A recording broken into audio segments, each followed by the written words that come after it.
Hi everyone, I'm Keegan, and today I'll be discussing the ever-evolving state of digital piracy and its effect on both consumers and corporations alike.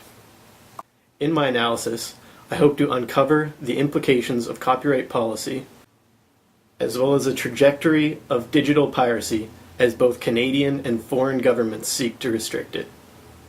It is through the consumer community response, their file-sharing techniques, and the media industry's legislation that the future of piracy will be decided.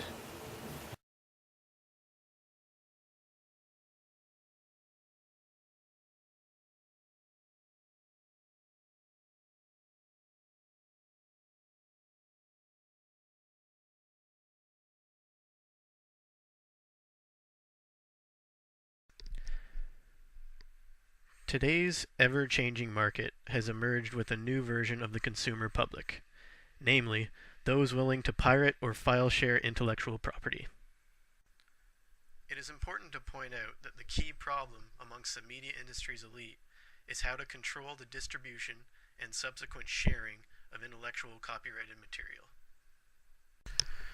One way the media industries and government leaders attempt to convince us that piracy is having a drastic impact on their market is through bloating their annual losses of either revenue or job positions. To situate ourselves with a good understanding of the corporation's loss claims, it is beneficial to consider their bloated figures. In an article for Routers, writer Sangeeta Shastri reports the overwhelming effect that internet privacy can have on the marketplace. Her figures estimate that within the next 5 years, over 1 million Europeans will be endangered with job loss, and she also estimates that the media industry losses will be in the hundreds of billions of dollars. Her emphasis as a whole points to file sharing over peer-to-peer formats as the culprit behind making both the corporations and the artists themselves responsible for their creation of intellectual property suffer in the long run. This claim, and others like it, have led to one of the industry's main responses to the threat of internet piracy, which is the toppling of file-sharing giants. It is here that corporations are making a great stand to try to stem the seemingly endless free flow of media content without personal consequence. Older examples of this movement would include the downfall of Napster and Kazaa, music media giants that were favored in the peer-to-peer file-sharing industry.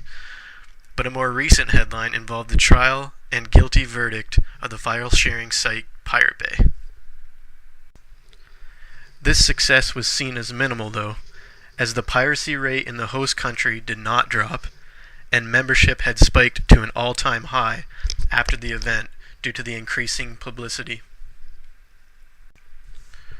Another industry tactic used to shy consumers away from acts of piracy are viral ad campaigns such as the one seen here. What we are starting to see now is corporations placing a stranglehold on media content, but at the same time assuring consumers that they are still in control. According to a Nielsen study of their global information and media company, their 2000 report stated that 95% of national TV programming is now encoded with watermarks to track each stage of its process in internet distribution. The key point of the article explains that with their new system, both content providers and distributors can protect and, more importantly, monetize the value of online media. This write-up shows the extent to which companies will go to lure consumers into thinking they will have greater access and more control when in fact they will not. Turning our attention to Canada, we can see that not only will the proposed Bill C-32 and ACTA regulations try to keep consumers in check, but the Harper government will also be imposing new policies on the breaking of digital locks. In an article by Stephen Chase of the Globe and Mail, he explains that this bill works on different levels. The first of which penalizes the breaking of digital lock on media media products such as movies or software within a larger file. Secondly, and more importantly, the bill dissolves the rights of consumers even in the gray area of personal use if a digital lock is present. Thus, the lock, as the article clearly draws, holds legal supremacy over the consumer. Michael Geist, a law professor at the University of Ottawa who specializes in e-commerce law, is able to point out that even though these new policies have exceptions built in for things such as use in education, they are later cancelled out by the policies surrounding digital locks. As an advocate for more flexible copyright law, Geist provides proof that Canadian piracy is not, in fact, hurting the industry. Both the Canadian Recording Industry Association and the International Federation of Phonographic Industry have launched campaigns to bring the Canadian population into the awareness that piracy is affecting media industry in a negative way.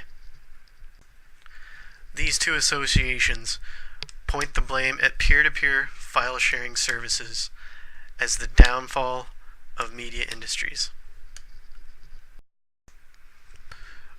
According to an article by Emma Barnett in the UK's Telegraph, piracy is in fact falling worldwide due to the rise of online video streaming. This trend notes that piracy is falling 1/3 in its key demographic of teenagers. In an article regarding piracy statistics updated on April 14, 2010, David Canton writes that the U.S. Government Accountability Office, or the GAO, released a report that concludes that while the problems are real, 3 widely cited U.S. government estimates of economic losses resulting from counterfeiting cannot be substantiated due to the absence of underlying studies. Despite the reports that piracy may not be hurting the industry, Eric Fanner of the New York Times reports that the UK government, in lieu of France's newfound hardline on internet piracy, will join the fight as well. Canada's hardline on policy is best summed up by James Moore as he outlines the effect of Bill C-32 on Canadian consumers. To launch a digital economy strategy, and it's important that we base the digital economy strategy on a modernized copyright framework that aims to be as technologically neutral as possible. And I'm proud to say that we've been working hard to fulfill those commitments. As many of you are aware, on the 2nd of June, we introduced the Copyright Modernization Act. The proposed legislation represents a balanced approach, one that our government believes protects the works of creators while recognizing the interests of consumers and Canadians. The legislation reflects a variety of views expressed during consultations on copyright reform that we held this past summer.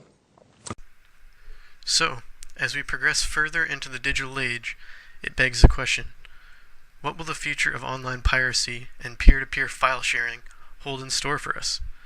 How restrictive will the policies of governments and corporations be? It's as the age-old saying goes, only time will tell.